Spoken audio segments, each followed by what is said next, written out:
let's have a chat about the freeze response in the autonomic nervous system. So likely you have heard somewhere along the lines this idea that when we are faced with a challenge, that we either go into fight or flight or freeze mode. And I want to clarify, offer maybe a different way of thinking about this that maybe can nuance your understanding just a little bit more. So it is true that when we perceive a challenge that we have two options in how to take the challenge on. One is your sympathetic arousal, which moves you into a fight or flight response to rev you up to take the challenge on.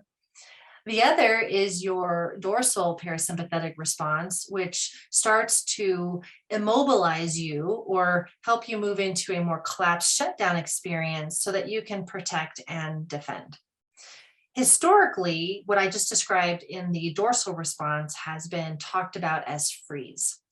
I think it is more accurate to talk about it in terms of immobilization and collapse. And the reason why is because you can actually freeze in sympathetic and in dorsal and in a combination. So let me explain what that means. So we've all been around an animal who all of a sudden heard something.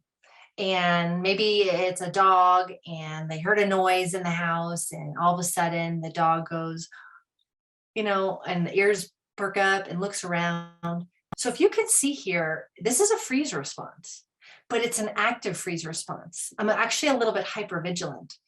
My sympathetic arousal has kicked in. So this is freeze in sympathetic activation. Now we can also go into the dorsal collapse, and we can become so immobilized where, yes, it feels like we're frozen in immobilization. So yes, that can also show up. And then we can also have freeze show up in this middle ground place. And it's in these moments when it's like you don't know if you should rev up into sympathetic arousal or if you should shut down. It's like the brain can't tell what would be the safest option. And in those moments, it's a bit like having one foot on the gas, one foot on the brake. It's really confusing inside of the autonomic nervous system. And in a sense, there's a sense of frozen because, again, you don't know if you should rev up or if you should begin to shut down. So when we just say freeze and we make the assumption that it's part of the dorsal withdrawal, we're actually missing two other expressions of the freeze response. So maybe as you're thinking about activation of the autonomic nervous system, you might consider conceptualizing it as fight or flight, immobilization, collapse, and then freeze can enter at any point of the activation continuum.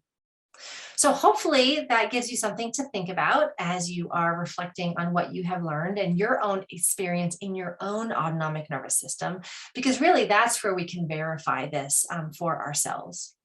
So there you go, a little bit of education on the freeze response, and go check it out. Feel your way through it to see if any of that has any relevance for your own personal experience.